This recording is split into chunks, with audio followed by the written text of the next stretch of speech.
there was something you said earlier that I wanted to latch back around to. Something about the masculine and the feminine. In terms of you always looking, I think the thing with INTPs and INFPs, and I think it is amplified with, and it might be amplified with men. Um, Perhaps I don't know. I still need to understand like the gendered aspects of functions because I do know that the way you are as a male or female is going to color the way you relate to your own functions. Like TE for a woman is not going to be precisely the same for TE as a man because they are Yeah. like because it's like that's the first personality distinction, the most primordial personality distinction is masculine and feminine. Yeah. INTJ or ENTJ, right?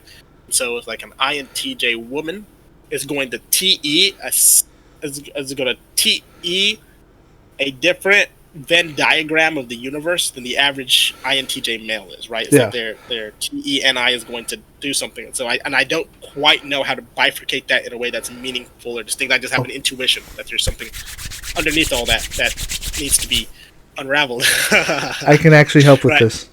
I can actually Okay. help with this. So Keep so it on the back of your mind because I wanna hit the point real quickly, okay. and that is with you. You were talking about that, and you were talking about how when you think these thoughts in your mind, it's like a lot less than other INFPs even, and I would say especially maybe perhaps INFP females, is that you're looking for an answer, right? Yeah. A way to be. You're looking like you want your NE in some subjects that matter to you to stop floating around everywhere and to feel something that has gravity, like a certain weight to it, and anchor you down and be like, here, right? And something I've noticed with NI critics, that's INTPs and INFPs, is that we do have NI. It is very strong, but it's super picky. And it's like, and until it finds something that resonates with it, it does tend to veer towards a sort of nihilism. To the point that I've seen memes, right? Like I've seen one meme recently that was like, it shows the INFP and the INTP, and it's like, how is it doing trying to cope with that? How is it doing trying to cope with the void in your heart, all the time, right? And I think it might be that it's like the NI can't just have anything, right? And it doesn't automatically latch onto something the way a high-end NI user does, right? It's Yeah. like whatever it needs to be perfect, doggone it. Yeah. Or, No. That's it. What were you about to say? Oh. Yeah. I actually have somewhat of a method of being able to parse it out.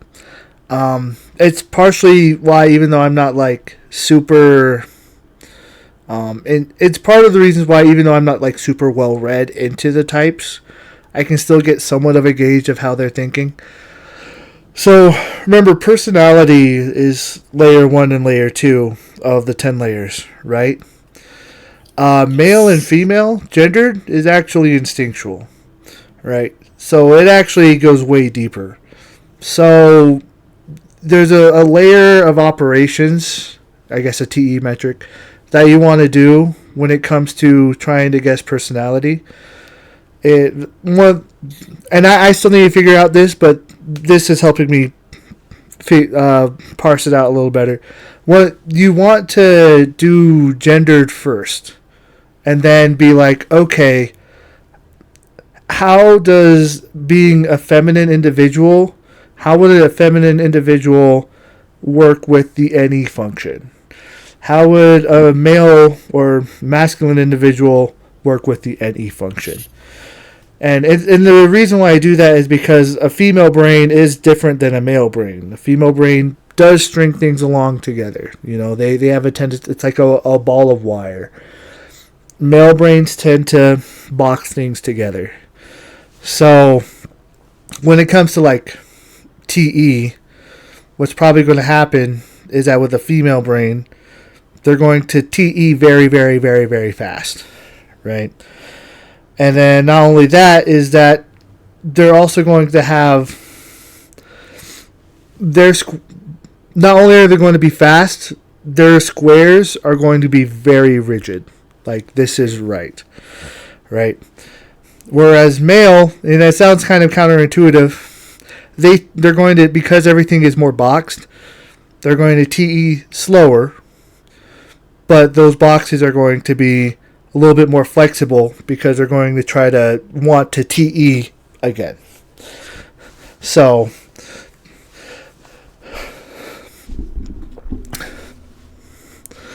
and so that little dynamic may not seem that big, but it does shift a lot of how the interpretations work, I guess. That's the first word that comes to mind. So I do need to think more on it, but that is kind of generally one of the steps I do is that usually when it comes to MBTI, I'm like, that's like the last metric I look at. But when I try to go deeper between male and female, I'm like, okay, this is the priority first. All right, and then how would these kind of metrics affect the masculine and feminine rather than the other way around? So it's similar to kind of the way I do color theory too, and then I kind of try to blend it together with as if meanings and interpretations. So it would make sense, right? Because that's the order of operations. That's order in which they've evolved, right? It's yeah.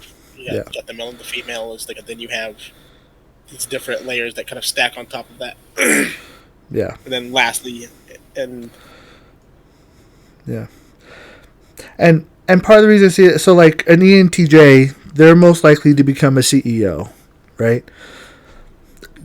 You can also do this. Imagine what an ENTJ girl boss CEO, and don't necessarily imagine how they act. Imagine what they would have to do to become the CEO, right? The dynamics they have to deal with. You know, they have to fight men, but they also have to fight against other women. And the way other women work are very different. So that kind of intensity TE structure isn't necessary. Is partially due to the dynamics that they have to deal with, not just because of inside, but because of the people they have to work with around them. You know, that's also my theory. Partially why female brains are more hardwired and integrated and coded together is because the way that they interact with each other is a lot more performative than how men do it. So, right. And then kind of on the other end, any ENTJ man, you have to be like, okay, how did they become the CEO? What kind of interactions are they going to have to deal with? Right? What are they going to have to try to do? And then the results at the end are going to be the same, right? The CEO, they're the CEO, they're providing the same numbers, they're providing the same metrics, but the way that they achieve it, it's impossible for them to have done it the same way. So you have to you will never be 100%, but you have to kind of theorize and hypothesize and philosophize the amount of possibilities that these two individuals can do to get to that position, right? And for me, in the process of doing that, I'm like, oh, okay, they're going to have all of these, and I can't see everything all at once, but they're going to have all these interactions that are going to be different in different scenarios, and how they treat relationships, how they treat friends, how they treat family, and so on and so forth. So it's very, very complicated.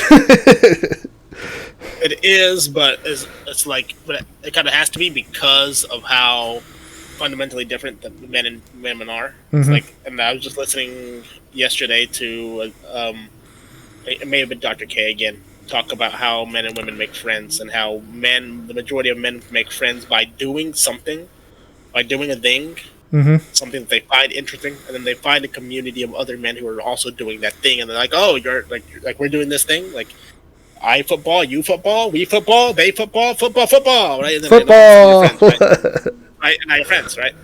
Now, but women, like oftentimes, they will they will form relationships first. Like they will form a relationship like for its own sake, and then from that something emergent like an activity will come from it. They're like, oh, like we're all together, just being friends. But now that we're already friends, let's go do something, right? And then we'll go like, bowling or go shopping or go whatever. But it arises inversely from the way the average man forms friendships. Average man, goal, towards, walks, do, thing, allies, right? The woman is like, oh, first get tribe, community, now thing, right? Yeah. And so, I mean, like even Zien the other day, like Zien, she's looking up on taking a new hobby, and we were talking about it, and I was like, all right, and I said, well, it'd be really cool if you went and started doing this hobby and started, and made some more friends. She was like, yeah, that'd be great. And then she goes online, and then she finds some of her old friends who are already into the hobby. It's like, oh, I could go, and I had just that day listened to this guy talk about how the difference between men and women form friendships, and I said, go do a thing, and then make friends. Yeah. And she was like, yeah, that's a good idea. She jumped straight online, looked for her old friends, and was just like, which one of these old friends with whom would I like to do the thing, right? Yeah. So, me, it was like, I did the man thing, she did the woman thing, and I was just like, fascinating. Ooh. And so if you take that, right? Now you put that into this system of CEO that you were talking about, right? It's like the probability that the ENTJ woman is. There's a ENTJ woman who runs the ENTJ server that I'm in. Yeah. And she runs that server because she likes having that community around her. She likes having the friend that pink is one of her top 3 favorite colors. Yeah. And she loves that pink energy, right? But then she also seems to interact with talent, with ideas, with people that help her with her other roles in life from the community. So she harvests out. You take other ENTJs like Monk or Chemdad, for example, right? And they're doing something else, and they do it the man way, right? And they happen to find competent or interesting people along their path, and they're like, all right, mission, let's go, whatever. And so it's like, I think that's a good example of where those two like personality types would do the same thing. That they're gonna both get to the same position, but one's going to do top down primarily, and one's going to do bottom up. Yeah, right? well, that makes sense. So it's just very fascinating and interesting. And so, and I think one thing that helps is that TE is very much that box as well. It's very much that box thinking. So, I think that helps as well too. Is that men very much like a TE man is very much like TE is very masculine. That's very masculine coded. So TE female. That's another way to look at it as well. Is that like, okay, what makes a TE female unique? Then, like, how is a TE female going to think of this in these box type thinking? So, and I guess the way that I think box type thinking is just like, when a man thinks on a subject, he's kind of just thinking on one thing, right? And he just has to do that one thing for that one time, right? In a video I shared once, men also have a nothing box, right? A lot of men do, where they can actually sit and think about nothing, right? The theory behind it is how to deal with hunter dwellers, and there are times when like you're waiting to hunt, you just kind of had to wait. Women generally don't have a nothing box. Right? They hear the nothing box and they're like, oh, let's fill it with something. So if TE is very masculine, that means that if you're a woman, you have a greater propensity to have a nothing box, because that's very anti-feminine.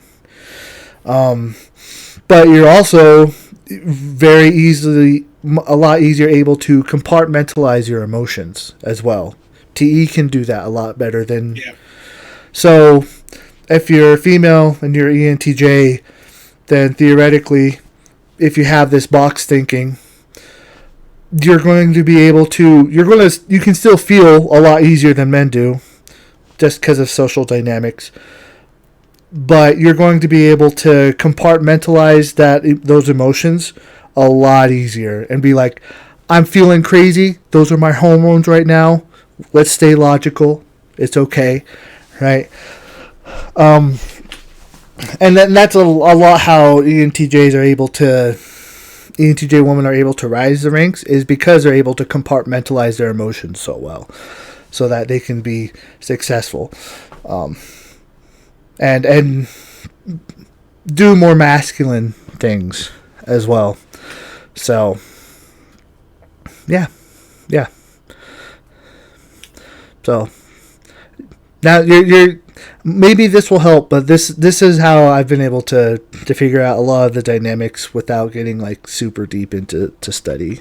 It's a lot more like the relationships of the flow of thoughts and feelings. Yeah. So, yeah.